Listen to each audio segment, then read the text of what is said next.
Merhaba arkadaşlar, kanalıma hoş geldiniz. Bugünkü videomda sonbahar, bahçe, balkon ve ev dekorasyonlarınıza şık bir sunum katacağını düşündüğüm 3 boydan oluşan bal kabaklarının yapılışını anlatacağım. Umarım sizler için faydalı bir video olur. Anlatımını yapacağım bal kabağı desenlerinde. Bal kabağının istediğiniz tonlardaki renklerini kullanabilir ve kendinize uygun istediğiniz ölçüde yapabilirsiniz arkadaşlar. Video içerisinde hem büyük bal kabağı, orta bal kabağı ve küçük bal kabağını yapmanız için gereken tüm sayıları ve ölçüleri video içerisinde adım adım anlatacağım. Bal kabaklarının yapılışında 5 katlı orta kalınlıkta %50 koton, %50 akrilik ipler kullanacağız. Tığ numarası olarak ise 2,5 milimetre ile bal kabaklarını öreceğiz. Desteğinizi göstermek adına kanalıma abone olarak videomu beğendiyseniz haydi vakit kaybetmeden bal kabaklarının yapılışına başlayalım. Turuncu en küçük bal kabağının yapılışına ilk düğümü attıktan sonra 26 zincir yaparak başlayalım.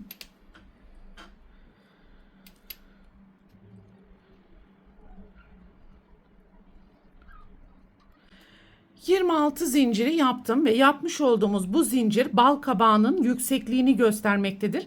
Daha yüksek bal kabağı yapmak isterseniz zincir sayısını çift sayı kadar artırabilirsiniz. Ve 3. zincirden başlayarak sıra sonuna kadar yan yana toplam 24 tane yarım trabzan yapalım.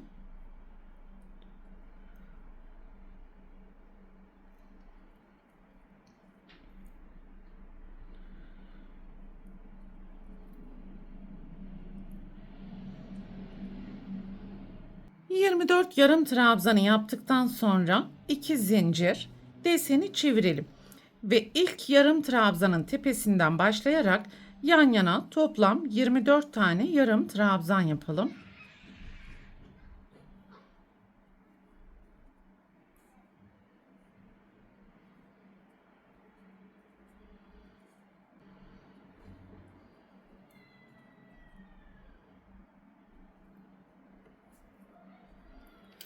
İki zincir deseni çevirelim. İkinci sıradan sonra her sırada desen kendisini tekrar edecek. İlk yarım trabzanın tepesinden başlayarak yan yana toplam 24 tane yarım trabzan yapacağız.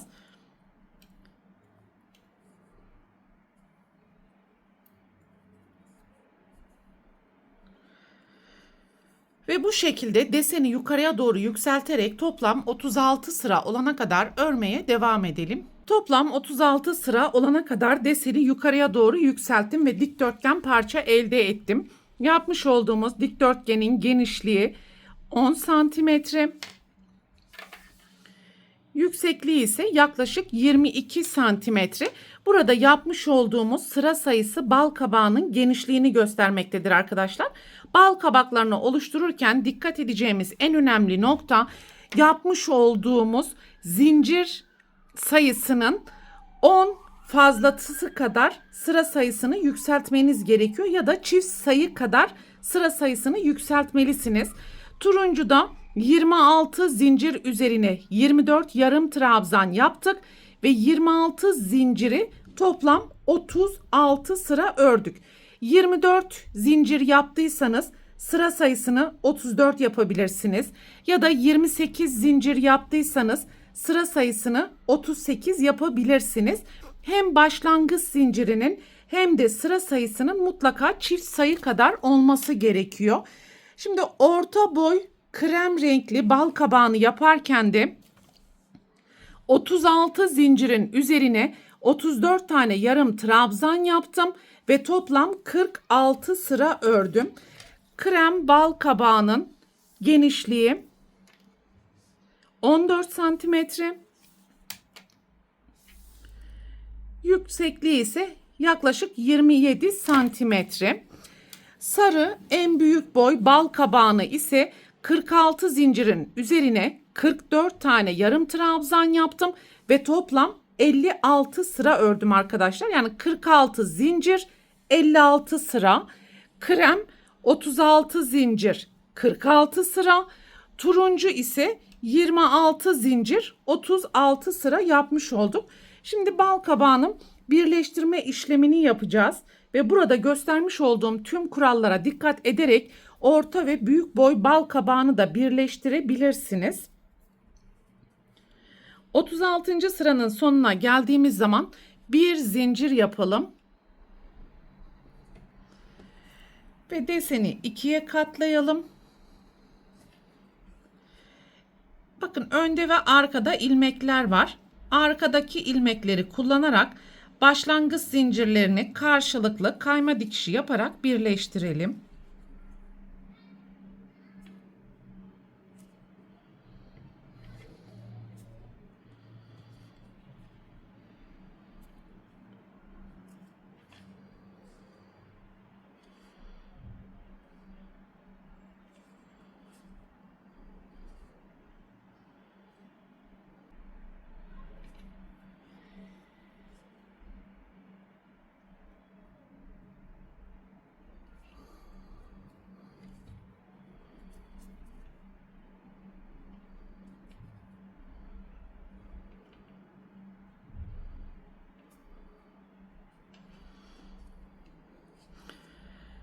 Son kayma dikişini yaptıktan sonra da bir zincir yapalım. Bir miktar ip bırakarak ipi keselim.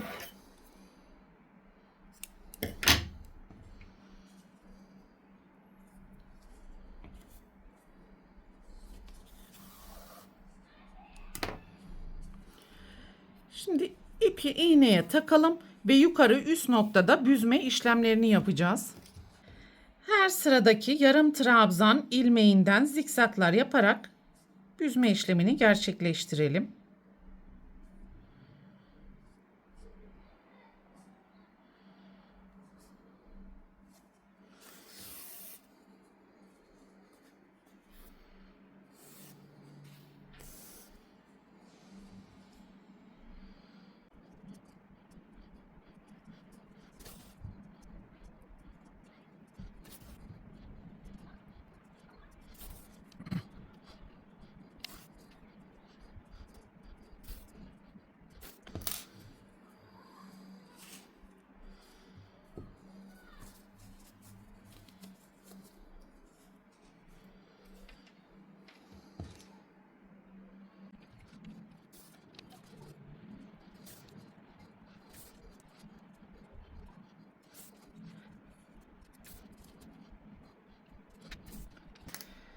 Desenin iç kısmını dışarıya doğru çıkartalım ve içini elyaf ile dolduralım.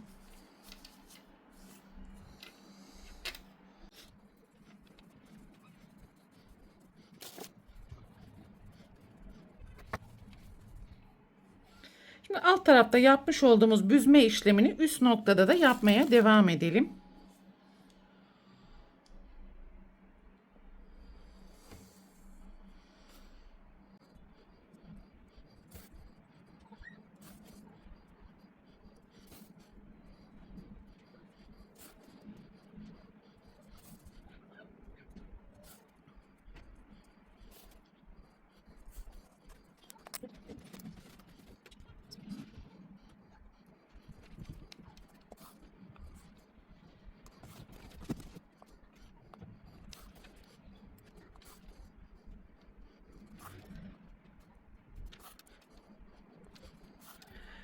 Büzme işlemini tamamen gerçekleştirdikten sonra şimdi boğum işlemlerini yapacağız arkadaşlar. Bakın burada çizgi şeklindeki desenler var. Her iki çizgi deseni şeklinin ortasından boğumları oluşturabilir ya da iki tane çizgi deseni bırakarak aralarda boğum yapabilirsiniz. Ben her iki çizgi deseninden sonra boğumları oluşturacağım. Bakın çizgi deseninden sonraki ilk boğumu yapalım.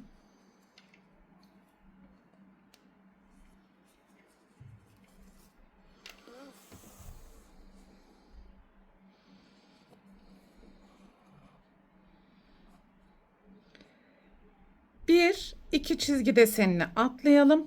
Ara noktadan tekrar sonraki boğumu yapalım.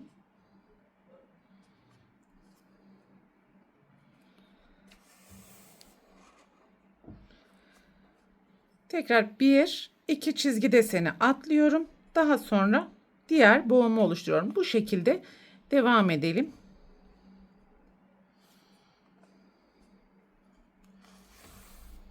Boğumların tamamını oluşturdum ve toplam 1, 2, 3, 4, 5, 6, 7, 8, 9 tane boğum oluştu arkadaşlar. Başlangıçta yapmış olduğumuz zincir sayısı ile sıra sayısının çift sayı kadar yapmamız bu yüzden önemli. Bakın bütün boğumlar gayet muntazam ve orantılı oldu. En sonki boğumu yaptıktan sonra da ipi düğüm yaparak balkamağın içerisinden gizleyebilirsiniz.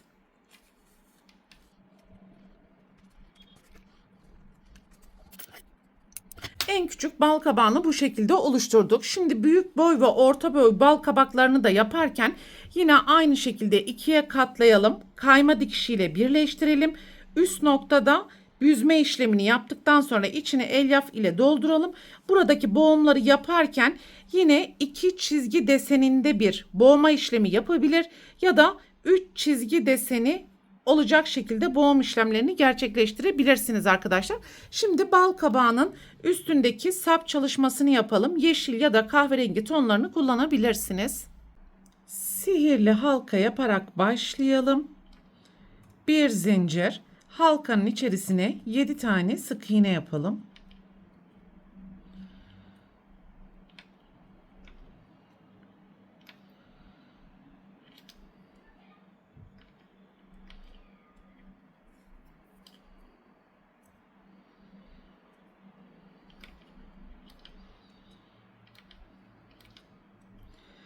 Sihirli halkanın ipini tamamen sıkıştıralım ve ilk yapmış olduğumuz sık iğnenin tepesine kayma dikişi yaparak sırayı tamamlayalım. Bir zincir, aynı boşluktan başlayarak altta yapmış olduğumuz tüm sık iğnelerin tepesine bir tane sık iğne yaparak toplam 7 tane sık iğne elde edelim.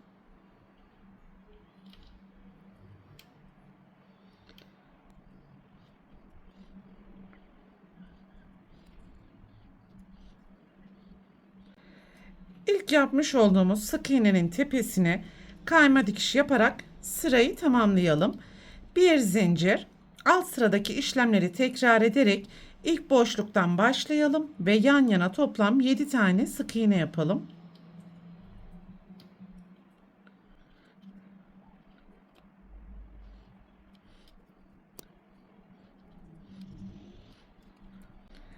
İlk sık iğnenin tepesine kayma dikiş yaparak sırayı tamamlayalım ve alt sıradaki işlemleri tekrar ederek sihirli halkadan sonra toplam 9 sıra olana kadar örmeye devam edelim. 9 sıra sık iğneyi yaptım arkadaşlar. Burada büyük bal kabağını yaparken de tek fark 9 sıra 7 sık iğne yerine 10 sıra 7 sık iğne yaptım. Orta büyüklükteki bal kabağında da sihirli halkadan sonra 9 sıra sık iğne yaptım. Diğer artırmalar her iki bal kabağında da aynı şekilde. Şimdi yapacağımız işlemleri hem büyük hem de orta boy bal kabağında devam edebilirsiniz. Ve 9. sıranın sonuna geldiğimizde kayma dikişi yaparak sırayı tamamlayalım. Bir zincir ve altta yapmış olduğumuz 7 sık iğnenin her birinin tepesine 2 adet sık iğne yaparak toplam 14 tane sık iğne elde edelim.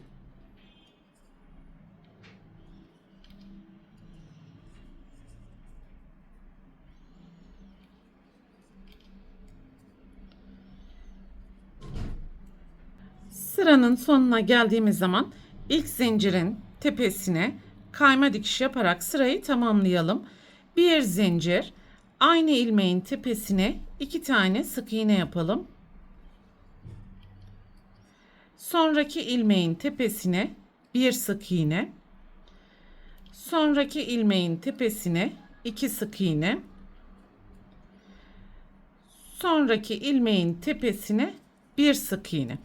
Ve bu sırada da çift tek yaparak toplam 21 tane sık iğne elde edelim.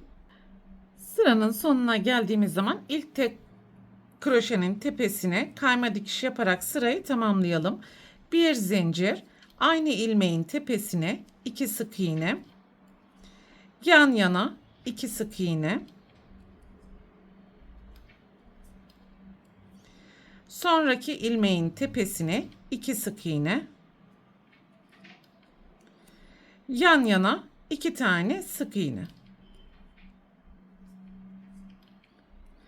Bu sırada da çift 2 tek, çift 2 tek yaparak toplam 28 tane sık iğne elde edelim.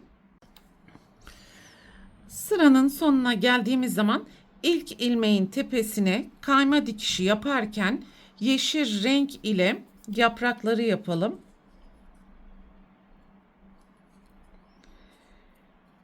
Yeşil renge geçiş yaptım. Burada kahverengi ipi kesebilirsiniz. Şimdi yapmak istediğiniz yaprak uzunluğu kadar zincir yapabilirsiniz arkadaşlar. Ben yapmış olduğum en büyük bal kabağında küçük olanda 30 zincir, büyük olanda 50 zincir yaptım. Orta boy bal kabağını yaparken de küçükte 5 tane zincir eksilttim. Yani 25 zincir, uzunda da 45 zincir yaptım. Yükseklikleri bal kabaklarının farklı olduğu için siz de istediğiniz şekilde ayarlayabilirsiniz. Şimdi en küçük bal kabağını yaparken küçüğü 25 zincir yapacağım. Büyüğe de 40 zincir yapacağım. 25 zinciri yaptıktan sonra 3. zincirin içerisine 3 tane yarım trabzan yapalım. Ve yapmış olduğumuz tüm zincirlerin içerisine 3 tane yarım trabzan yaparak devam edeceğiz.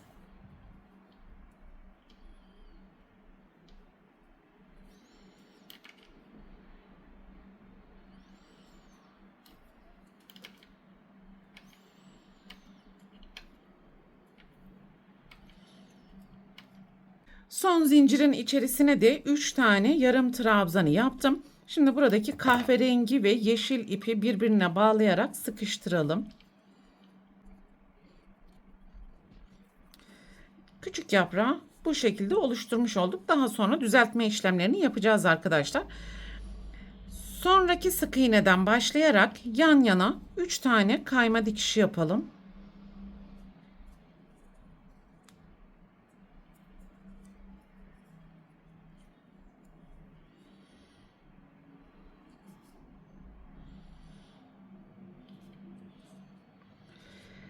Şimdi büyük yaprak için 40 zincir yapacağım.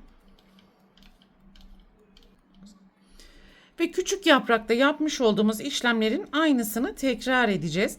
3. zincirin içerisine 3 tane yarım trabzan ve yapmış olduğumuz tüm zincirlerin içerisine tekrar 3 yarım trabzan yaparak zincirler bitene kadar devam edelim.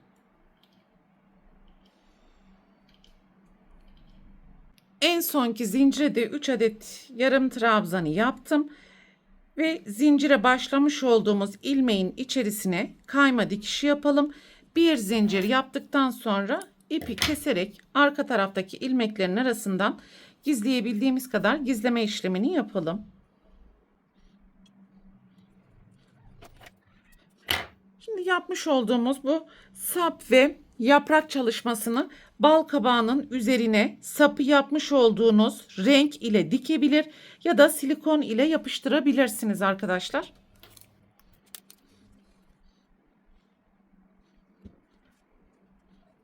Böylelikle bal kabağının da tüm yapılış aşamalarını tamamlamış olduk arkadaşlar.